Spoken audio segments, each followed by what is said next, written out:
The thunder wasn't coming from the sky. June 28, 1575. The plains of Nagashino in Mikawa province. Takeda Katsuyori, commander of Japan's most feared cavalry, watched his red-armored warriors charge across the field. These were samurai who had crushed armies for generations. General Yamagata Masakage led the assault with 1,000 mounted warriors thundering behind him. Then came the sound. Not the clash of swords, not the whistle of arrows. A wall of smoke erupted from behind wooden palisades. The first rank of cavalry crumpled, horses screaming, samurai tumbling into the mud. But the Takeda didn't falter. They were samurai. They charged again. Another volley, more bodies piling in the dirt. 9 hours later, when the smoke finally cleared, 10,000 of Takeda's 15,000 warriors lay dead. 8 of his legendary 24 generals were gone. Yamagata himself died in front of those wooden stakes, shot down before he could even draw his sword. Japan's cavalry age died that day, and it died to a weapon that hadn't even existed in Japan 32 years earlier. Even Miyamoto Musashi, Japan's greatest swordsman, would face these weapons in 1604, ambushed by Matchlock gunners at Ichijoji Temple. He survived by arriving early and using tactical surprise, not by deflecting bullets with his blade. But that's a tale for another time. Before we dive into this story, if you enjoy deep dives into Japanese weapons and warrior history, hit that like button and subscribe. We're working on bringing you more stories like this. In fact, we've already explored weapons like the odachi, the kusarigama, and the dual katana. If you're interested, check those out after this video. Now, let's jump back in. The weapon that devastated the Takeda cavalry was called the Tanegashima, also known as the hinawaju, which translates to fire rope gun. Behind those wooden palisades at Nagashino, Oda Nobunaga had positioned somewhere between 1,000 and 3,000 matchlock gunners. Historians still debate the exact number, but what nobody disputes is this: firearms fundamentally transformed how war was fought in Japan. Here's the incredible part. Japan had never seen a gun until 1543. 32 years later, they owned more guns than any European nation. In fact, by the end of the 1500s, Japan may have possessed as many as 500,000 firearms, making them the largest gun manufacturer in the world. Think about that. An isolated island nation went from 0 firearms to being a global superpower in gun production in a single generation. So how did this happen?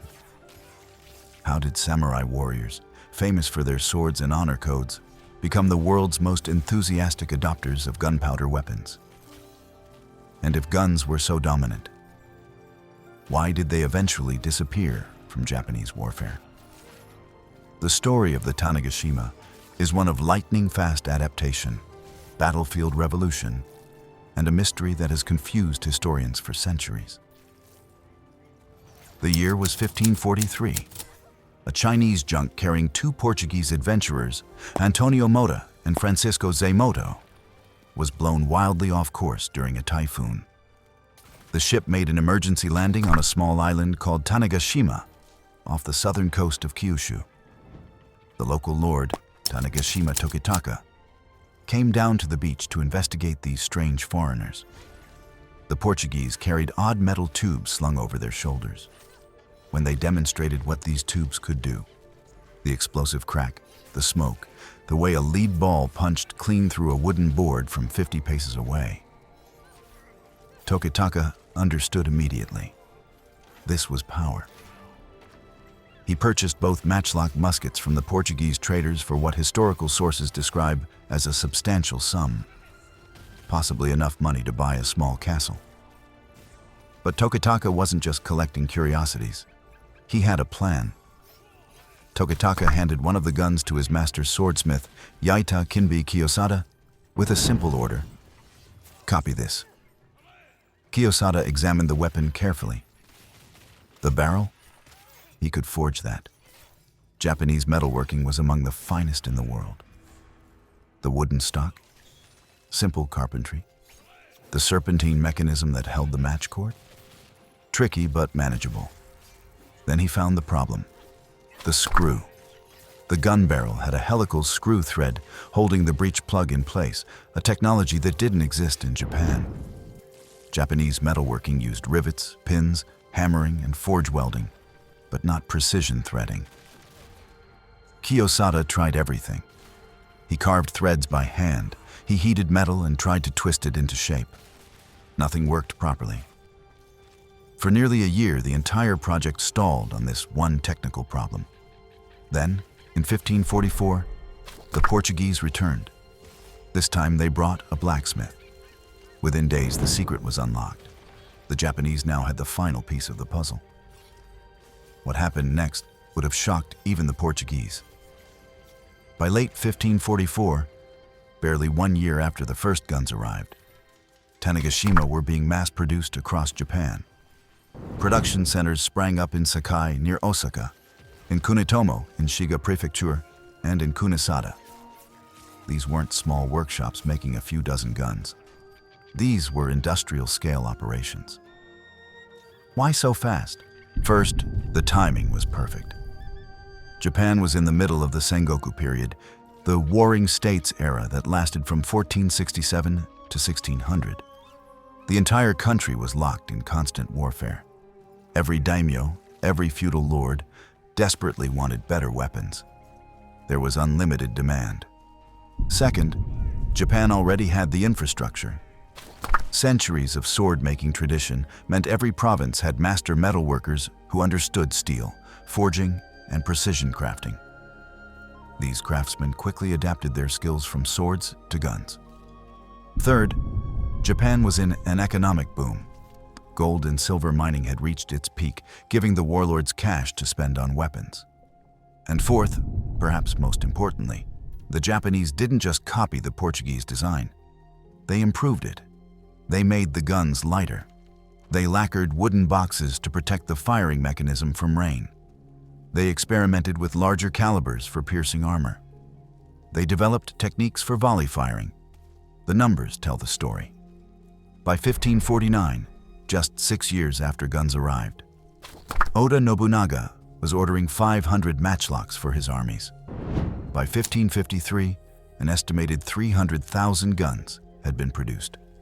By 1575, there were enough firearms to field thousands of gunners in single battles. And by 1600, Japan possibly owned 500,000 firearms. That's more guns than all of Europe combined. Major production centers became legendary. Sakai became Japan's firearms capital. Kunitomo had over 500 gun manufacturers operating simultaneously. Towns that once made swords transformed overnight into gun-making powerhouses. Japan had become the most heavily armed nation on Earth. Here's what destroys the myth that samurai thought guns were dishonorable. In 1567, Takeda Shingen, one of Japan's most respected military commanders, famous for his cavalry tactics and traditional approach to warfare, made an announcement to his generals. Hereafter, guns will be the most important arms. Therefore, decrease the number of spears per unit and have your most capable men carry guns. This wasn't some radical upstart trying to shake things up. This was Takeda Shingen, a man so traditional, so committed to samurai values, that he's still celebrated today as one of the great commanders of the era. Even he recognized that guns were the future. Oda Nobunaga was even more enthusiastic. In 1549, just 6 years after firearms arrived in Japan, he ordered 500 matchlocks while other daimyos were still skeptical. Nobunaga understood something crucial. Guns required minimal training compared to the bow and arrow, which took years to master. You could turn a peasant farmer into an effective gunner in weeks. An archer? That took a decade. Let's go back to that field in 1575. Nobunaga's innovation wasn't just using guns, it was how he used them. He built wooden palisades, defensive barriers that cavalry couldn't jump but that gunners could shoot through. He positioned his forces behind the Rengogawa stream, whose steep banks would break up cavalry charges. And he massed his firearms together instead of spreading them thin across his entire army. Whether he had 1,000 or 3,000 guns, the principle was the same: concentrated firepower. Some sources claim Nobunaga invented three-stage shooting, 3 ranks of gunners rotating in sequence, one firing while the others reloaded, maintaining continuous fire. The truth is, we don't actually know if that happened. Contemporary sources don't mention it. But what we do know is that Nobunaga's gunners maintained devastating, coordinated volleys throughout the battle. The result? The Takeda cavalry, which had dominated Japanese warfare for decades, was annihilated in a single day. The message was clear. The age of the mounted samurai charging with bow and sword was over. The age of the gun had begun. The Tanegashima spread through every level of Japanese military society because it worked. The Tanegashima's rise was meteoric. In 1563, the Imago clan won the first recorded battlefield victory using guns. By 1570, guns were standard equipment in major battles. By 1575, Nagashino proved their dominance beyond any doubt. And by 1584, at the Battle of Numajiri, over 8,600 matchlock rifles were deployed in a single engagement. During the siege of Osaka in 1614, the Tokugawa forces had assembled an estimated 300,000 firearms. Japan had become the most heavily armed nation on Earth. A nation that had never seen a gun 70 years earlier now manufactured more firearms than Portugal, Spain, England, and France combined. But then something strange happened. In 1600, Tokugawa Ieyasu won the Battle of Sekigahara, unifying Japan under his control. 3 years later, he established the Tokugawa shogunate, beginning what's called the Edo period. For the next 250 years, Japan experienced something it hadn't known for centuries: peace. And in peacetime, guns became awkward. Here's why. A Tanegashima is a matchlock weapon. Before you can fire it, you have to light a slow-burning match cord. You can't quick-draw it like a sword. You can't carry it ready to fire while walking through town. The lit match would be a fire hazard. For self-defense, for peacetime carrying, a sword was infinitely more practical. Now, there's a common myth that the Tokugawa shogunate banned guns. That's not true. What they did was regulate them heavily. In 1607, all gun and gunpowder production was centralized in Nagahama, putting it under government control. By 1629 and onwards, guns required registration and licenses. By the mid-1600s, strict controls governed who could own firearms. Peasants could own them for hunting or for scaring animals away from crops, but carrying them as weapons was restricted. The guns weren't banned, they just became less necessary. Think about it. If you're a farmer and there's no war, why do you need a military firearm? If you're a samurai and you're not going to battle, why carry a clunky matchlock when your swords are more practical and carry more social status? The evidence is clear. About 200 gunsmiths remained active throughout the entire Edo period. Gun schools, called hojutsu, continued teaching firearms techniques for over 2 centuries. Production continued, just at much smaller scales. The guns shifted from weapons of war to hunting tools and status symbols. This wasn't cultural rejection. This was practicality. In 1854, Commodore Perry's black ships arrived in Tokyo Bay, forcing Japan to reopen to the West after 2 centuries of isolation. Suddenly, the Tanegashima, once cutting edge, looked like museum pieces compared to modern rifles. In 1868, the Meiji Restoration began. Japan rapidly modernized, adopting Western military technology wholesale. And in 1877, during the Satsuma Rebellion, the Tanegashima appeared on a battlefield for the absolute last time. After that, history. This is the biggest lie in samurai history, and we need to kill it right now. Movies like The Last Samurai show samurai refusing to use guns because they're dishonorable weapons, preferring to fight with swords and bows like true warriors. It's romantic, it's dramatic, it's compelling cinema. It's also completely false. Let me tell you what actually happened in 1877 during the Satsuma Rebellion. Former samurai, led by the famous Saigo Takamori, rose up against the Meiji government's modernization policies. According to popular legend and according to Hollywood, these traditionalist samurai refused to use guns and charged government forces with only swords, fighting for the old ways. Here's the truth. The Satsuma rebels' very first action was to raid government arsenals and seize firearms. They captured thousands of modern rifles, artillery pieces, massive ammunition stockpiles, and even some Gatling guns. Saigo himself wore Western military uniforms, met with British arms dealers to buy weapons, and ran military academies teaching artillery tactics and Western engineering. He explicitly said, "I acknowledge that swords cannot deflect bullets." The rebels didn't lose because they refused guns. They lost because the government had better guns and more of them. By the final stand at Shiroyama, the rebels had lost most of their modern firearms through months of attrition and battle. That's when they were forced to make desperate last charges with swords. Not by choice, but because they'd run out of ammunition and working rifles. So where does this myth come from? First, the romanticized Bushido Code was largely invented during the Meiji era in the early 1900s, decades after the samurai class had ended. It was nostalgic propaganda, not historical fact. Second, Western Orientalism.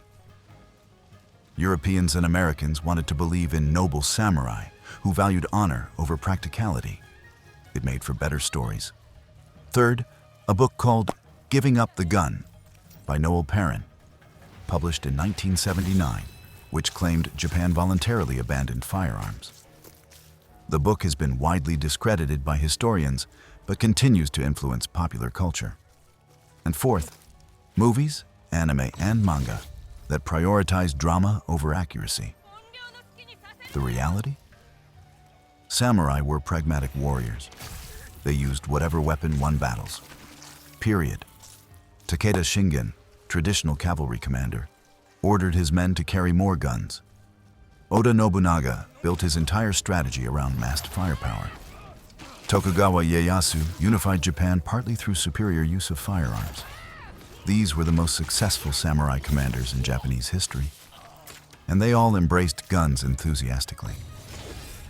The claim here is that Japan voluntarily abandoned firearms technology and put the genie back in the bottle, reverting to swords out of cultural preference. False. Guns were never banned in Japan. They were regulated, yes. Controlled, absolutely. But 200 gunsmiths operated continuously throughout the Edo period. That's 250 years of continuous gun production. Gun schools taught firearms techniques throughout this entire time. When the Satsuma Rebellion happened in 1877, guess what everyone grabbed first? Guns. Japan didn't give up the gun. Japan experienced peace, and in peacetime, guns were less useful than swords for daily carrying. That's not cultural rejection. That's common sense. The moment large-scale warfare resumed in the 1860s and 70s, firearms immediately came back. Because they work. The Tanegashima story is unlike any other weapon in history. In a single generation, Japan went from never having seen a gun to owning more firearms than any nation on Earth. They didn't just copy European technology, they mastered it, creating a weapons industry that rivaled and surpassed Europe's greatest powers. For 60 years, the Tanegashima dominated Japanese battlefields. It ended the age of cavalry. It transformed samurai from mounted archers into commanders of gunner units. It helped unify Japan under Tokugawa rule. Then, just as suddenly, it faded. The Tanegashima became a farmer's tool, a hunter's weapon, a symbol of a violent past that Japan had moved beyond.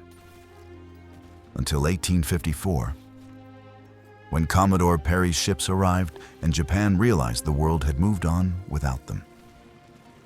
The Tanegashima, once cutting edge, was now a relic. Japan's second encounter with Western firearms would force the nation into the modern era, ending the samurai age forever. But the Tanegashima's legacy echoes through the centuries. It proved that Japanese craftsmen could master any technology. It showed that samurai were adaptable, pragmatic warriors, not rigid traditionalists.